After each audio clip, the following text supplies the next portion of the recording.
Hello, everyone, and welcome back to Higher Ground. You're here because you want to grow and be inspired and sharpen your edge in the world of hiring and business in general. So, again, a warm welcome, and let's introduce you to our amazing guest. Today's guest is an absolute powerhouse in talent sourcing. She's trained teams across the globe, helped companies uncover hidden talent you'll never find on the job market, and she's bringing her best practices right here. We're talking sourcing secrets, AI game changers, personal branding that works, and bold predictions you need to hear about. So, welcome, Vanessa Raath. Thank you. Great to be here, Nix. It's been an absolute pleasure. And well done to you. I've been watching your career unfold and just go from strength to strength since I think we first met, must have been about 6, 7 years ago now. So Absolutely. Yeah, amazing. halfway through my career. Absolutely. Sure, Van. I can't believe it's been that long that we've known each other. Well, if I think about it, I've run my own business now for 7 years, and Red Eye That was makes actually sense. one of my first clients, thanks to Rob. So there we go. Brilliant. Well, thank you again for just being here. And, like I mentioned to you, it's really a conversation. We are really looking to just impart your knowledge and your wisdom with our viewers and our listeners and people who are part of our network wanting to really upskill in this space. So for those out there, if you're in talent acquisition or perhaps an entrepreneur, recruiting staff or building teams, this episode is your competitive advantage. So I do think let's jump in straight away with Perfect. Vanessa. Brilliant, brilliant, brilliant. So I think let's kick off. So, I mean, Vanessa, from a global vantage point, because I mean, you've done such incredible work around the world. What's the single biggest change in how top talent is being found and hired compared to years ago? That's really interesting. And I think if we think about how things have changed over the last couple of years since, we've been in this talent acquisition space, for me, it's about 20 years, is the single biggest change was, first of all, we had COVID, which we all thought was a big change. And then we threw AI on top of that, which was an even bigger change. So yeah, we've had a lot to deal with in this industry over the last, let's go back 5 to 10 years. Some of it good, some of it not so good. But I think that the principles are still in place. So they haven't changed. So we often talk about things that change, but what has stayed the same? The power of anyone who wants to recruit the best staff is that company have an amazing employer brand. People actually want to work for you. They have a great relationship with you, and you've hired people that they want to work with, that they can learn from. They're going to leave the company a better version of themselves than when they joined. And that absolutely has not changed. How a lot of companies go about finding top talent, that has changed of late, which is great because it keeps me on my toes as a business owner. But it's always interesting because it's the core fundamentals that don't change. The relationship building, the being a human, being empathetic, which is great because all of us have the ability to hone those skills and get better at them. Yeah, sure. I absolutely love that, Ben. It was such a good point to almost like take it back to, well, what is working? And yes, what has changed, but you don't change the things that are working. And I think a lot of it is more the human element of it, the being authentic and just being empathetic with your candidates, your clients, really getting to know them and being a part of this crucial journey that they're on, candidates and clients. So I love that part, how you kind of took it back as well. And I mean, I've been Yeah. in the game for 13 years. I've seen the roles change. I've seen our clients change.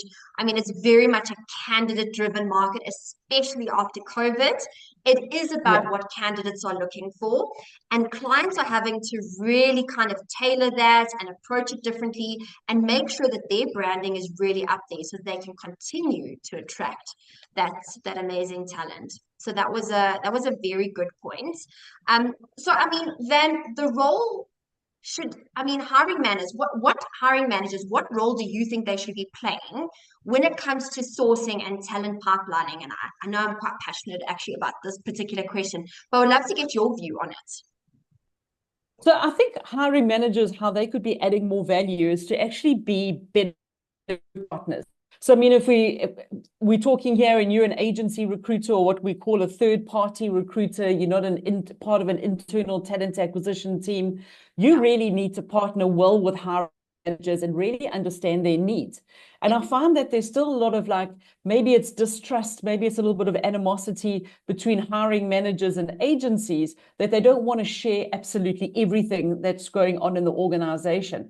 But what they don't realize by holding back and playing their cards very closely to their chest is that they're doing themselves a disservice, because the recruiter doesn't always have all of the information that they need in order to go out and find the best match for that organization. So hiring managers have a crucial role because they are ultimately the people who make the final decision. But if they don't give the information up front, it makes lives difficult.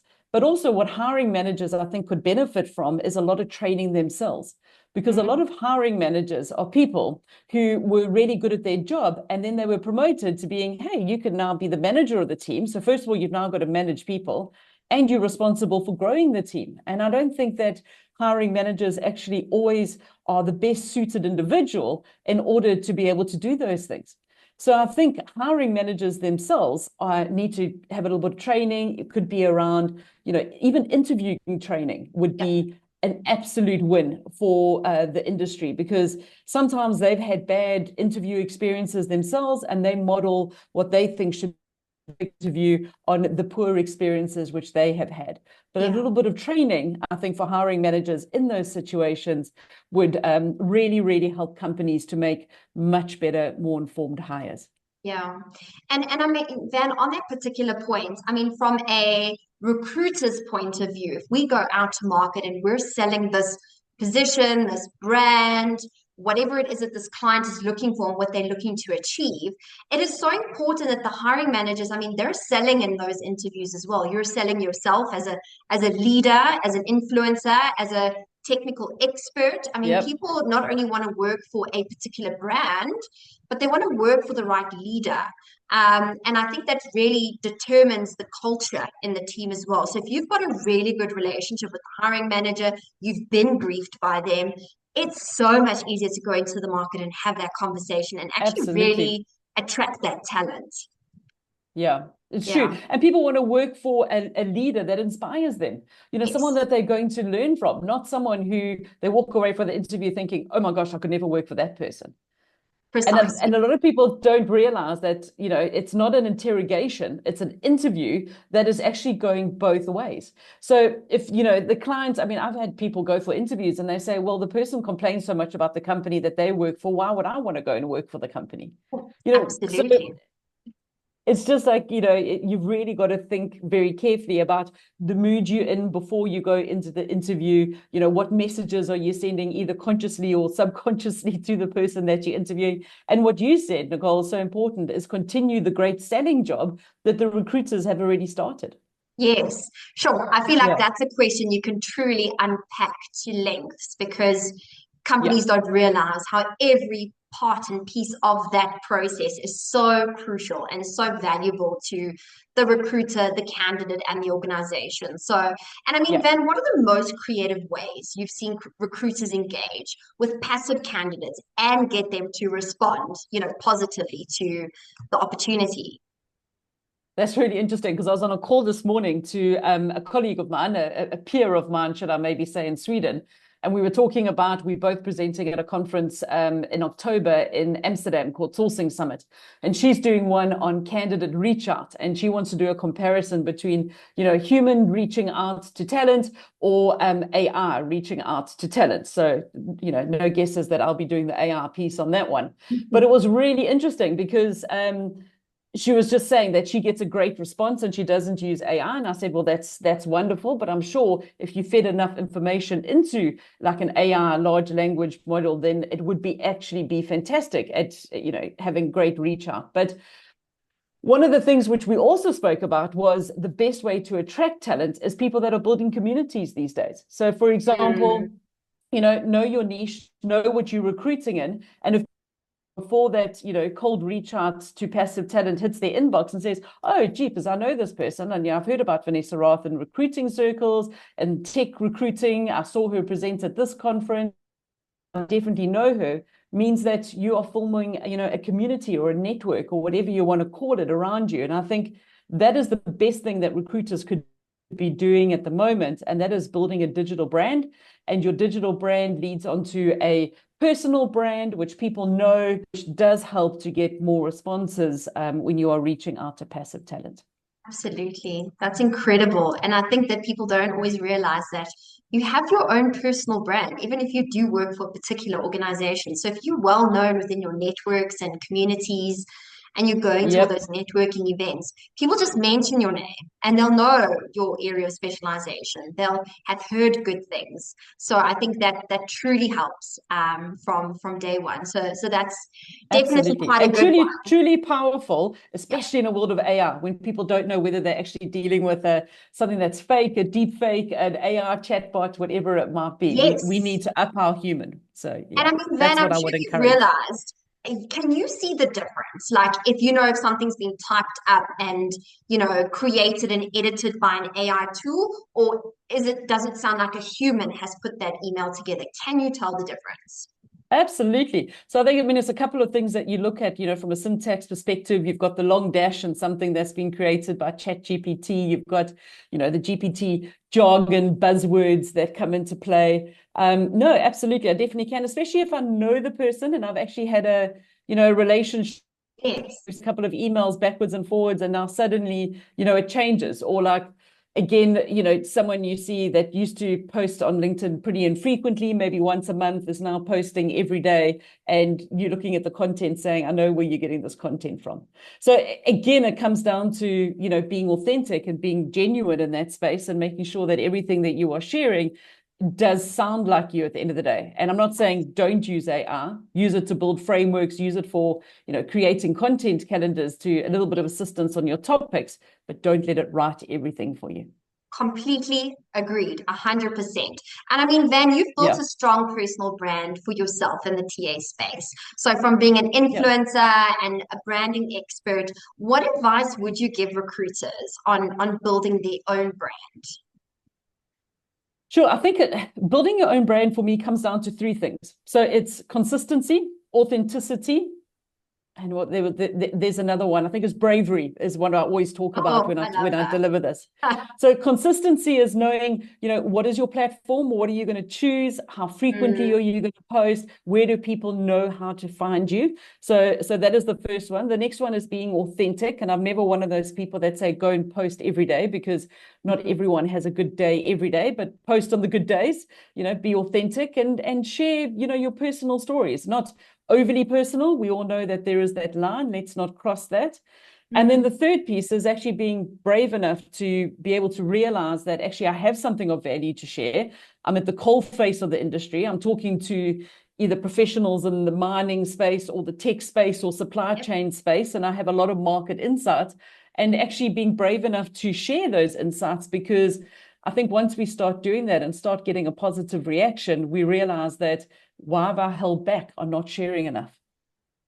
100%. 100%. Yeah. And I think it's just, jumping into that essentially and not being left behind. Really just allow it to, I mean, embrace it and encourage it, because it will get you a lot further. Because the way, again, we build our brand and do recruitment has changed quite a lot. So you really do have to Absolutely. put yourself out there. And I mean, Van, if you had to bet on one upcoming recruitment trend that will transform the industry, I mean, do you know what that would be? So interesting question. I definitely think AI is not really a trend. I think it's here to stay. Yes. I think what it is going to do, it is going to have an impact on the industry, and I do think that it's going to reduce the number of roles that are necessary in a recruiting team. But the kind of theory that I'd like to debunk is that a lot of agency recruiters thought that they were going to say, I tend to disagree, and I think it's going to be a lot of the internal TA teams that are going to be replaced by AI, just due to the nature of some of the tasks which they are required to do, where recruiters have actually worked harder at growing their brands, growing those communities and those niches. And Yeah. that is where I see the future of recruitment going, is that companies are going to partner more with agency recruiters, because they have that network and they have the community which they can tap into very easily. where I think a lot of internal TA workers, members of an HR team, have for a long time have basically been the conduit between the agency CVs and the hiring manager. And I think that is something which can easily be replaced by an AI system. Yes. Well, I mean, this is music to my ears. And I think if there are other recruiters listening to this podcast, I think they would be happy to hear that we still serve a good purpose and we have Absolutely. very deep networks and expertise when it comes to certain skills in the market, and that will forever be one of our strengths. So I For sure. absolutely love that. And a little bit of a, If yes, the agency recruiters are also themselves staying up to date with how are they using AI, yes, getting better at writing better prompts, paying yes. for their AI system so that they can, learn the way that they speak. And yeah, there's quite a bit that goes into it, but I stand by that and think that there is a way to stay ahead of the curve. And it's Yes. easier for agency recruiters. Yeah, spot on. And I mean, a little Mm. bit of a curveball, Van. So if you could have Mm. coffee with any recruiter in the world, someone who's either still with us and alive or someone who's passed on, who would it Yes. be and what would you potentially ask them? Sure, that's an interesting one. So that's why I love, all the travel that I do and speaking at conferences, because I do coffee with like the top recruiters and the top minds in the world True. about, certain articles which they put up or their thought processes or what they said in the keynote, which is great. I think what I would like to do is I'd actually like to go back in history and I would like to meet with the first recruiters out there. The first people that were, I mean, let's go back like a century or even a century and a half and Yes. say, why did you suddenly decide that there was a need to open up a business where your product was a human being and, you were recruiting? Like what led to it? I'd like to kind of I discussions to love see, that. what was the entry point into this crazy industry, which has become such a massive global entity. Yeah. That spark or that aha moment of like Yeah, thinking that this was definitely a product and a service or something that you could create as a business and help yeah, other businesses achieve what they needed to do. I mean, I yeah, love your answer, Van. That is so cool to think that. Imagine just going back in time and interviewing the first yeah. person that opened And, up and their how did business. you get how did you get that person to agree that they were going to work for you? You were going to take a portion and they were probably going to be, I don't know, building a pyramid or like, sowing in a field all day and you were going to be sitting under a tree, but you were going to get paid for what they were doing. I mean, like, Yeah. how did you come up with that? I love that. I absolutely love that. And then, I mean, finally, what's one really unusual skill or hobby that you have that makes you better at sourcing talent, even if it's one that you wouldn't guess, like someone wouldn't figure it out, like, but you know that that kind of skill or hobby has really made you incredibly successful with sourcing talent. Okay, that's a easy one to answer. So I'm very cautious these days about calling it a superpower, but I mean, I think having ADHD has really equipped me with something which I refer to these days as my passionate curiosity. And I was training a team last week, and I was actually saying to them is that never accept whatever first answer you are given. You've always got to dig deeper. You've always got to ask why. Never accept defeat. So, you go and you have a look on LinkedIn and you're looking for a certain candidate, but you can't find them. You've connected with the people that you have found, and then you just sit back and you wait for people to respond. I'm like, that's not good Yeah, enough.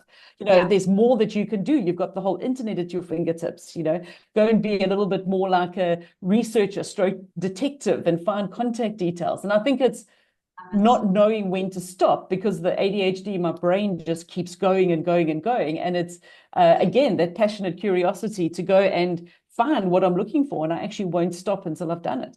100%. I almost feel like those are the natural characteristics of a recruiter is just being incredibly persistent, also incredibly curious. And Yes. I mean, sometimes we do these searches and we have so many profiles that we need to look at.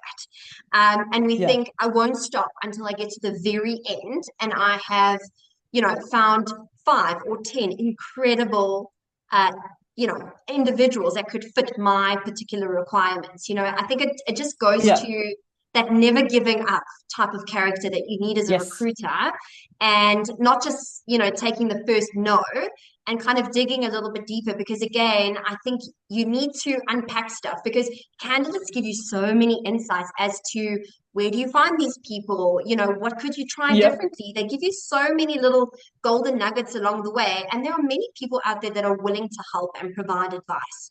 And I would call Sure. that potentially a superpower. I think everyone has got their unique talents that make them really good at what they do. Yeah. So yeah, Van, sadly it's time that we need to wrap up, but thank you so much for just kind of answering, in the moment with such sharp insights, and also sharing your valuable time with us and your TA expertise. Absolute pleasure. And of Absolute pleasure. course, to our viewers, our listeners, everyone out there, please connect with Vanessa Raath on LinkedIn and her website. I think it's a talent hunter. Am I correct, Van? Yeah, website is vanessaraath.com. But I mean, yeah, come and join our Talent Hunters Facebook group. I mean, that's a good place to find us. Connect with me on LinkedIn. Yeah, the more the merrier. I mean, it's all about us Absolutely. having a network too, isn't it? Of course, and I think it's so important to be a part of a community that can really add a lot of valuable insights. And Sure. and again, I think it's so much fun to meet with like-minded individuals. But yeah, we'll leave all the details below in the description. And we hope you've enjoyed today's conversation and picked up some great insights along the way. Make sure you are subscribed so you don't miss out on any of our bi-monthly episodes. And please share this with a friend, share it with a colleague or a teammate, or someone that you feel would, I mean, this kind of video would be incredibly useful to them in their daily work or just in general. So yeah, keep growing with us as we learn from our inspiring experts, all our guests across industries right here on Higher Ground. So thanks for tuning in, and we will see you next time. Thank you so much, Vanessa. Cheers, Nicole.